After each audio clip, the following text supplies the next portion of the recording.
una antigua profecía escrita por un santo católico y enterrada durante siglos. Además, una de las visiones más famosas de todo el cristianismo. ¿La aparición de la Virgen de Fátima es un milagro o es la ilusión en masa más grande jamás registrada en la historia? Podrían sugerir un final apocalíptico durante el reinado del Papa Francisco. Buonasera. Roma será destruida y ese será el final.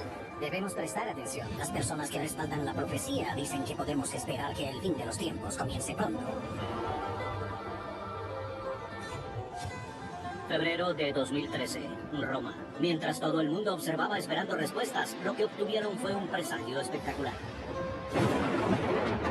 Apenas unas horas después del anuncio, casi sin precedentes de Benedicto XVI, los cielos se abrieron y un violento rayo impactó la cúpula en la Basílica de San Pedro. No hubo una sola persona fiel, atea o que profesara alguna otra fe que no viera un significado en aquel increíble momento. La renuncia de Benedicto XVI pudo haber activado el cumplimiento de una profecía de 900 años de antigüedad, en la que muchos creen ver en el próximo Papa, al que sería profetizado como el último Papa, que regiría durante un levantamiento apocalíptico, o peor aún, durante el fin de los tiempos. Menos de 2 semanas después, el 12 de marzo de 2013, todos los ojos están puestos sobre Roma, cuando el cónclave de cardenales se reúne en la Capilla Sixtina, hogar de la obra maestra de Miguel Ángel, para elegir un nuevo papa que los guíe. Habemus Papa. Señor Jorge Mario, cardenal de la Santa Iglesia Romana, Bergoglio. Buonasera. O para aquellos que han estudiado las profecías expuestas por un santo irlandés llamado Malaquías, muerto hace 9 siglos, el Papa Francisco, este Papa de los primeros, enviado para restaurar la fe en la Iglesia, podría ser el último Papa. Soñaba y tenía visiones. Fueron estos sueños o visiones por los que Malaquías sería más recordado. Cuando hizo su peregrinación a Roma para reunirse con el Papa Inocencio II, se dice que al contemplar la ciudad del Vaticano, fue sorprendido con visiones proféticas sobre el futuro. Las profecías que él hizo se relacionaron con los papas que iban apareciendo posteriormente. La profecía inspirada por estas visiones sería conocida como la profecía de los papas, y un día enviaría ondas de choque a través del Vaticano. Hizo muchas profecías. Sin embargo, la más famosa es su lista de papas hasta el día del juicio final. La profecía de los papas es una serie de 112 frases que se presume son pistas de las identidades de los próximos 112 papas. Los estudiosos señalan que el papa número 112, desde la época de Malaquías, y el último, según su lista, es el Papa Francisco. Malaquías predice la identidad de todos los futuros papas, no por sus nombres, sino por descripciones breves y al parecer codificadas. Él escribe en oraciones muy breves, con 2 o 3 palabras, de alguna manera, él describirá a ese papa. Y la historia ha demostrado una y otra vez cuán preciso era.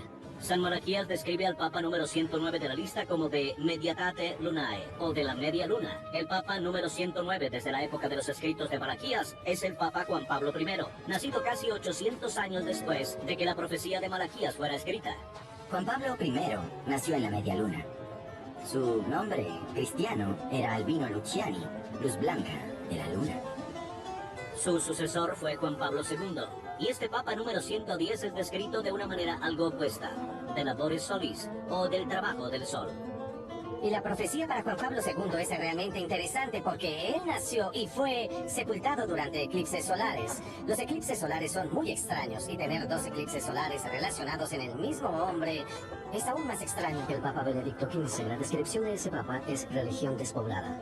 Y efectivamente, él gobernó el Vaticano durante el estallido de la Primera Guerra Mundial. La irrupción de la Revolución Rusa, cuando Rusia se convirtió al ateísmo. Así que es una descripción precisa de los eventos que sucedieron en el periodo de ese papa. La descripción del Papa Juan XXII fue la de el zapatero de Osa. Su apellido proviene de la palabra does, hueso, y su padre era zapatero. Así que pertenecía a una familia de zapateros. Es una profecía muy precisa.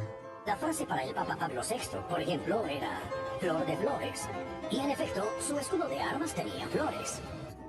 Hay cardenales que leyeron las predicciones y que trataron de alinearse con el contenido de la profecía, como el caso del cardenal Spellman en 1958. La frase era pastor y marinero. Él era pastor, sí, pero no marinero. El cardenal Spellman contrató un bote y navegó por el Tíber, a través de Roma, para tratar de ajustarse a la predicción. Desde luego Spellman no fue elegido.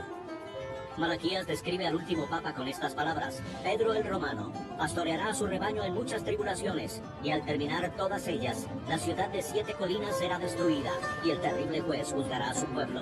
En fin.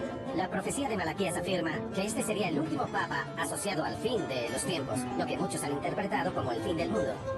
Aunque en la mayoría de las otras predicciones, Malaquías nunca nombra a los papas a los que hace referencia. Sí lo hace en la profecía sobre el Papa 112, y el nombre es Pedro, no Francisco. El apodo que emplea Malaquías, la frase críptica que usa para el Papa 112, fue Petrus Romanus, Pedro el Romano, y se suponía que esto debía ofrecer una pista sobre su identidad. Cuando el Papa Francisco fue elegido, quedó claro que su nombre no era Pedro. Los defensores de la profecía tienen una explicación. Creo que había la expectativa de que el Papa tomaría el nombre de Pedro, pero dentro de la Iglesia Católica en general no es visto como algo correcto porque está siguiendo los pasos de San Pedro. No te conviertes en él. El apóstol Pedro es considerado el origen del papado. Jesús mismo le dijo: tú eres Pedro, y tú serás la roca sobre la que edificaré mi iglesia. Por respeto al apóstol elegido por Cristo, ningún papa en la historia ha tomado el nombre de Pedro. Los estudiosos argumentan que Malaquías usaba a Pedro como una alusión simbólica al papado. Más allá de eso, los creyentes en la profecía hacen referencia a otro vínculo entre Francisco y el nombre de Pedro. Al Papa Francisco fue muy fácil identificarlo como Pedro el Romano porque tomó el nombre de San Francisco de Asís, cuyo nombre era Francisco Pedro. Hay ejemplos anteriores de esto en todas las profecías. En cuanto al nombre que el Papa adopta, el epíteto que describía al Papa anterior, a Benedicto XVI, era de la gloria del olivo. Y el olivo es un símbolo de los benedictinos. Ratzinger no era benedictino, pero decidió adoptar el nombre de su fundador como el nombre papal, y se convirtió en la gloria del olivo. La profecía de Malaquías expresa con claridad que el Papa 112 está unido a una era de tribulaciones, ya sea esta simbólica o literal. Roma será destruida. Día del juicio. Visto así, el destino que aguarda al Papa final de Malaquías es muy oscuro, especialmente si se trata de un hombre que nunca buscó realmente el papado. Algunos interpretan que los extraños giros del destino que llevaron a Francisco a convertirse en papa solo se suman a la presunción de que el destino está involucrado de alguna manera y que la ominosa profecía de Malaquías está a punto de cumplirse. Pero existe otra profecía, una respaldada por el Vaticano, que también sugiere un terrible destino para un papa y que muchos consideran consecuente con la profecía de Malaquías, por lo tanto, inminente en cuanto a su cumplimiento. Hace un siglo, en lo que se considera uno de los milagros más reconocidos de todo el cristianismo, 3 niños pequeños, en Fátima, Portugal, afirmaron haber sido visitados por la Virgen María, recibiendo un secreto tan aterrador que la Iglesia lo encerró durante décadas.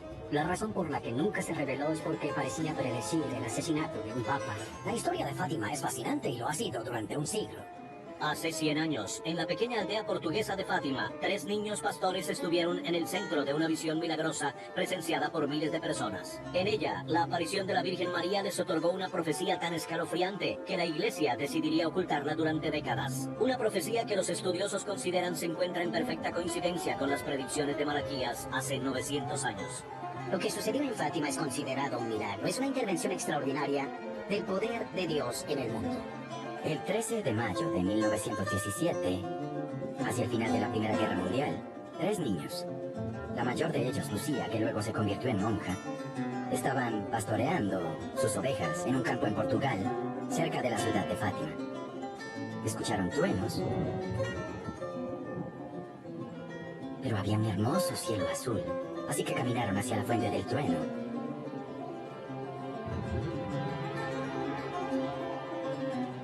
Fueron cegados por un destello de luz.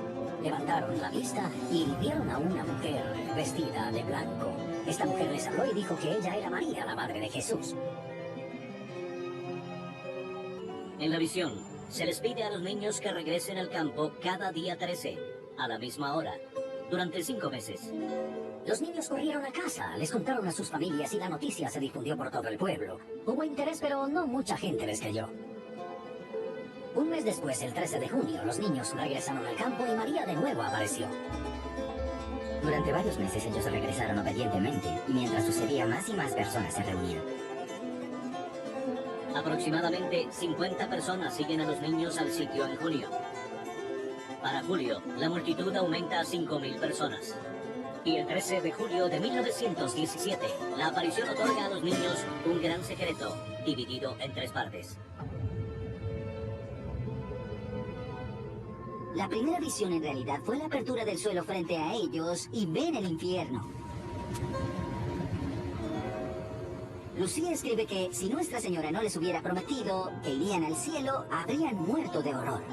Las personas deben enmendar sus vidas y pedir perdón por sus pecados. Ya no deben ofender a nuestro Señor porque ella está demasiado ofendido. María dijo, miren lo que sucede cuando la gente peca. Díganles que se arrepientan. El segundo secreto fue una predicción sobre el final de la Primera Guerra Mundial y una advertencia sobre una futura guerra peor, en clara referencia a la Segunda Guerra Mundial. La hermana Lucía aseguró que no sentía que pudiera revelar el tercer secreto. Por supuesto, esto nos lleva a imaginar que este secreto debe ser tan terrible que tiene miedo de decirlo.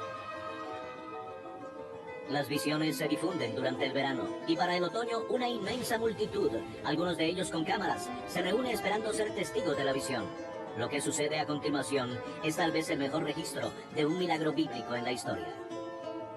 Toda la historia alcanzó un punto culminante en octubre, 6 meses después de la aparición original, el 13 de octubre de 1917. Hubo miles de personas reunidas en este campo, incluyendo escépticos. Hubo reporteros, periodistas y la noticia ya se conocía en toda Europa. Sucedió que ese día fue muy lluvioso y con mucha nubosidad. Llovía a cántaros. De hecho, si vemos las fotografías, notamos los paraguas que usan. Estaban en un enorme descampado. 50.000 personas con el lodo así de profundo. Era un caos increíble. Los niños pastores esperan diligentemente a la Virgen María bajo la lluvia torrencial. A medida que avanzan los minutos, la enorme multitud congregada comienza a preguntarse si realmente ocurrirá algo. Pero de repente, fieles y escépticos por igual comparten la misma experiencia milagrosa.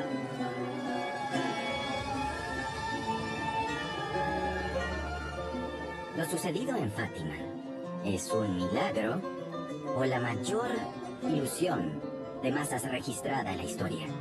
50.000 personas afirmaron que la lluvia se detuvo repentinamente, que gran parte de las nubes se disiparon y que el cielo se despejó. La ropa de la gente estaba seca, el suelo completamente seco. En un momento el sol se desprendió y luego comenzó a zambullirse hacia la tierra. Todos pensaron que era el fin del mundo. Los periodistas aman las pruebas y los hechos, y Fátima es el milagro público más asombroso de todos los tiempos. Y además está registrado. Simplemente es increíble lo que pasó allí.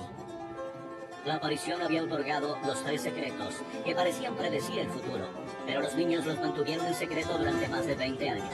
Para 1941, la mayor de los niños de Fátima, Lucía, se había convertido en monja. Tras más de 20 años manteniendo ocultos los secretos revelados en Fátima, el obispo local le pide a Lucía que los escriba para compartirlos con el Vaticano. El primero es una visión del infierno, como una advertencia para aquellos que se niegan a arrepentirse. Se cree que el segundo secreto es una advertencia sobre la agitación política y el abismo de la Segunda Guerra Mundial. Y el segundo secreto demandaba oraciones especiales. Solicitó al Papa que consagrara a Rusia al Inmaculado Corazón de María. Esto debe suceder. Si esto no ocurre, si el Papa no lo hace, entonces Rusia se quedará sin religión. Fue el 13 de octubre cuando se produjo esta visión, y la Revolución Rusa ocurrió en noviembre. Así que esto sucedió solo unas semanas antes de que la revolución bolchevique ocasionara la conversión de 200 millones de cristianos al ateísmo comunista. La hermana Lucía no revelaría el último secreto, al menos no todavía. El tercer secreto vino con instrucciones estrictas de no ser leído hasta 1960. Tiempo después de haberse convertido en monja, el secreto es revelado solo a instancias del obispo. Bajo su autoridad, se le solicitó que escribiera el tercer mensaje. Más aún, su obispo le exigió que lo escribiera, aunque ella no quería hacerlo. Lo selló en un sobre. Le dijo al obispo que lo enviara a Roma y que no lo abrieran hasta 1960. ¿Cuál era el secreto? ¿Bien? Era bastante simple. Un obispo vestido todo de blanco, presumiblemente el Papa, a quien seguía un grupo de otros obispos, monjas y sacerdotes en una montaña empinada. Caminando sobre cadáveres de obispos y sacerdotes y católicos, al llegar a la cima de la colina se arrodilla frente a una cruz.